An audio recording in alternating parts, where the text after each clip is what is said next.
queríamos também, amados, aproveitando o culto de terça-feira, quem estava na terça-feira passada aqui? Deus falou conosco, amém, amados? E eu creio sinceramente que o pastor Robert Dudo, ele ministrou uma palavra para os pastores 2 dias, foi 2 dias de impacto, né? Eu creio que todo pastor foi impactado e mudado também. E na terça-feira falou com a igreja, trouxe uma palavra muito forte. E naquele momento, eu creio que Deus usou o pastor Robert para falar com a igreja sobre o comportamento na casa de Deus. A gente estranhou, realmente não é muito agradável quando a gente é repreendido. Porém, eu queria nessa oportunidade dizer para os irmãos que a casa de Deus é o lugar mais sagrado que tem na terra. Não existe nenhum lugar, nem a nossa casa, é mais importante do que a igreja, a casa do Senhor. E neste local, diz a Bíblia, que os olhos de Deus estão voltados para esse lugar 24 horas por dia. E os seus ouvidos estão atentos às orações que se faz aqui. Por isso este lugar tem que haver toda reverência, respeito por todos nós. Então, aqui nós temos um costume que é ruim, que precisa ter acabado terça-feira passada. São 3 costumes que eu queria falar para acabar. Primeiro, quando estiver ministrando a palavra de Deus, ninguém se levantar e andar. Apesar que o ambiente é grande, a gente vê pessoas para cima e para baixo andando. A gente tem que ter cuidado. Se precisa ir no banheiro, vai antes da ministração da palavra de Deus, ou então depois. Mas na hora da palavra tem que haver total reverência, respeito. Pastor Hildo sempre diz assim: quem quer ouvir Deus falar? Quando ele diz isso, eu me estremeço, porque eu vou ser um instrumento de Deus. Eu não sou Deus, eu sou um instrumento de Deus. Mas se é Deus que está falando, a Bíblia diz assim: o Deus Todo-Poderoso falou e chamou a terra, desde o nascimento do sol até o seu ocaso, mandando que todos ficassem de pé diante dele, porque a hora que ele vai falar, os corações têm que temer e tremer, como diz no Isaías, me parece que 65, para quem olharei eu? Para aqueles que temem e tremem diante da minha palavra. Agora, na hora da palavra de Deus, você fica levantando para cima e para baixo, andando, significa que ele não teme, e tão pouco treme. Esse é um defeito que precisa ser corrigido aqui e também nas congregações.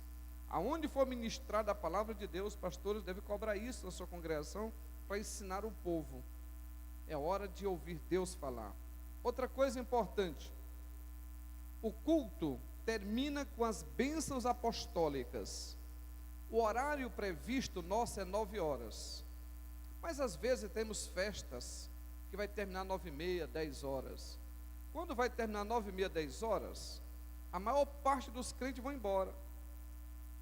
Um total desrespeito, não ao pregador, mas à ministração da palavra de Deus.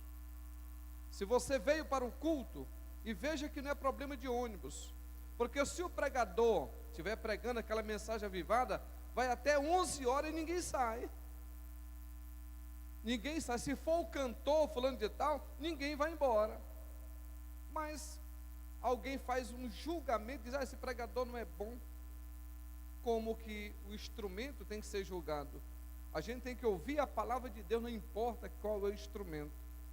Levantou-se para falar, só se levante para ir embora quando tiver as bênçãos apostólicas.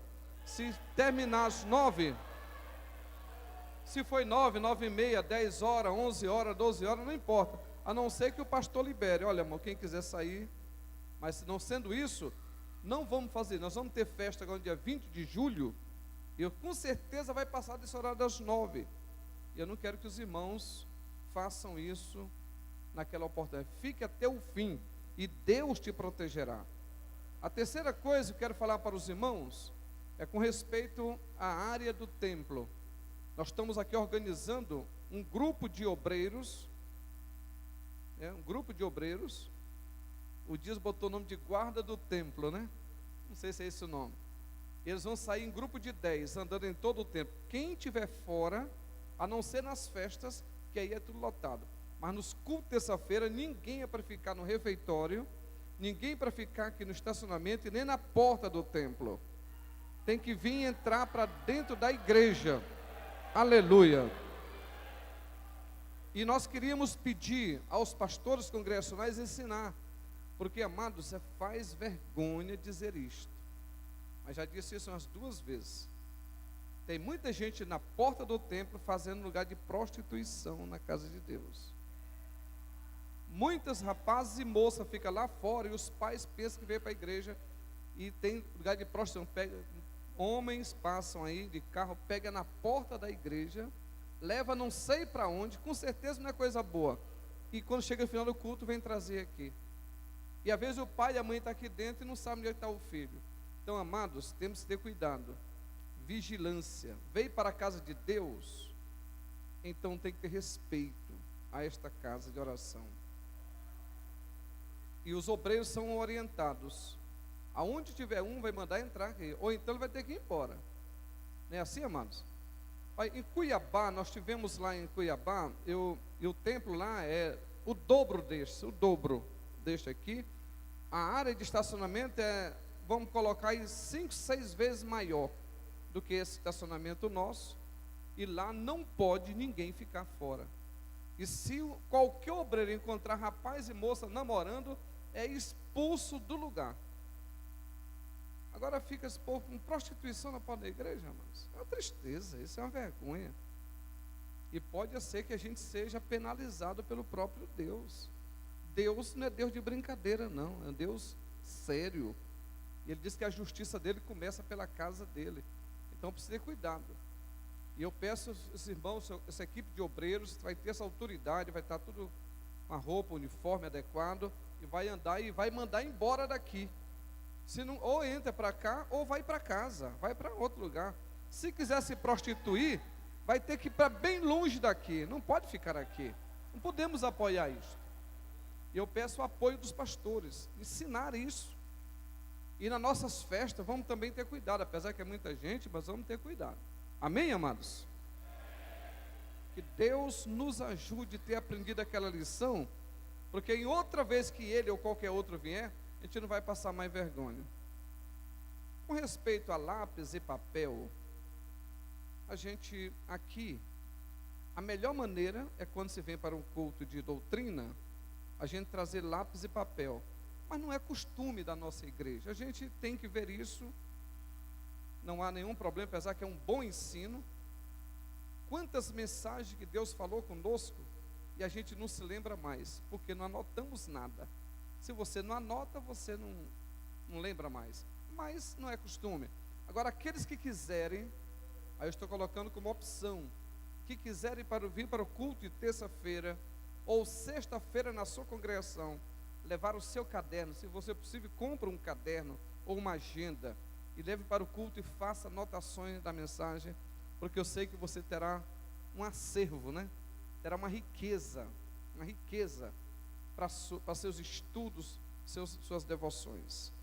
Meus amados, nós lemos um texto bíblico, estamos lendo um texto assim, muito conhecido da igreja, Romanos capítulo 6, versículo 23. E eu creio que todos nós sabemos de cor, porque o salário do pecado é, mas o dom gratuito de Deus é por meio de Jesus Cristo. Porque o salário do pecado é a morte, mas o dom gratuito, o presente gratuito, que não tem preço de nada, ele é um presente. Se é dom, dom significa presente. Se é presente, não se pergunta preço, não se pergunta o que eu devo dar de volta, é presente. E Deus está presenteando esta humanidade com o melhor e o maior presente que ela poderia ter em toda a sua história, que é o dom gratuito de Deus, que é a vida eterna, salvação da alma. E isto a gente precisa ainda, eu diria assim, mergulhar mais profundamente dentro das Escrituras para extrair essas riquezas. Porque de certa forma, a igreja, eu diria assim, nós, igreja, como crentes, a gente anda muito perturbado com respeito à salvação. E é exatamente por isso que muita gente se desvia da igreja, sai da igreja, por causa dessa pressão psicológica, dessa perturbação, que a pessoa fica num desespero interior, preocupado: será que eu sou salvo? Será que eu tenho a salvação? Será que eu perdi, joguei fora, acabei com tudo, agora não tem mais jeito para mim?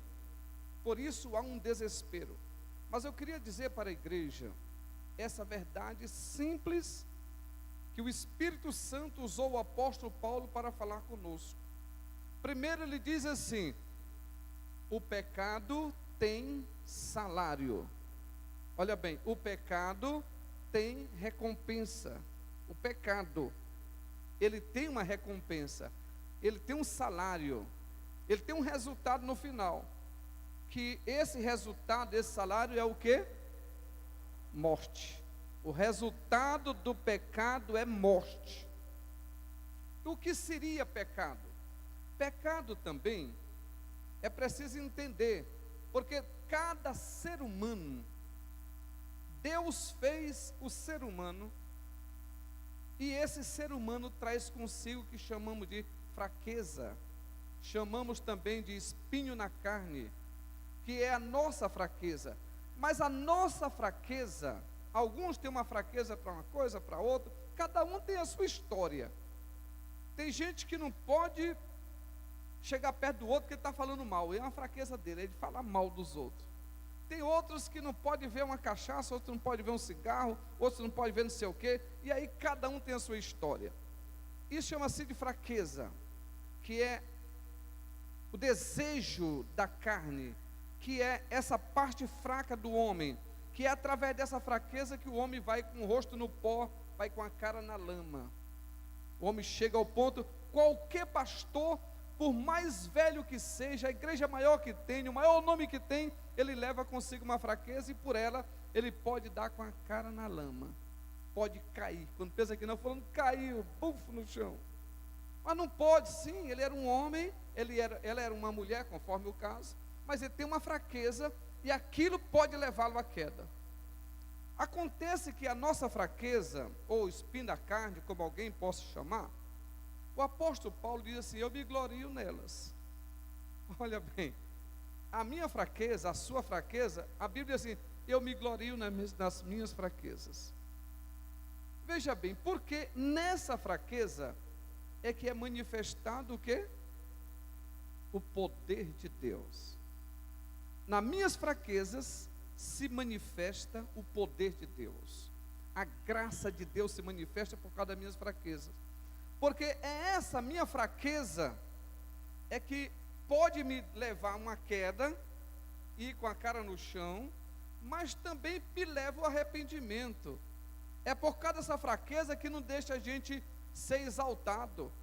É por causa da fraqueza que não deixa eu pensar que sou super-homem. É por causa da minha fraqueza que não me deixa achar que sou mais do que os outros. É por causa da minha fraqueza que eu entendo o irmão, a irmã, quando também se apresenta com as suas fraquezas. Quando chega alguém para aquele gabinete, que chega lá e diz: pastor, eu estou arrasado. Por causa de quê? Da minha fraqueza. Eu já entendo ele. Eu sei que tu caiu. Eu não caí, mas eu te entendo. Porque a Bíblia diz assim: irmão, vocês que são espirituais, Gálatas capítulo 6 diz isso. Vocês que são espirituais, sabeis tratar o seu irmão quando ele cair ou for surpreendido em alguma falta, porque assim como ele caiu, amanhã pode ser tu no lugar dele. Então não chega querendo ser o super santo para matar o teu irmão, porque você pode amanhã estar no lugar dele. Talvez a sua fraqueza não seja a mesma, mas você é tão sujeito quanto o outro. Isso nos faz todo mundo iguais, e nos faz mostrar que somos humanos e eternamente carente da misericórdia de Deus. Todos nós temos que ter esse entendimento. Eu estou aqui unicamente por causa da misericórdia do Senhor. Eu sou pastor, o outro diz eu sou cantor, eu sou líder de departamento tal, eu sou presbítero, eu sou isso, eu sou músico.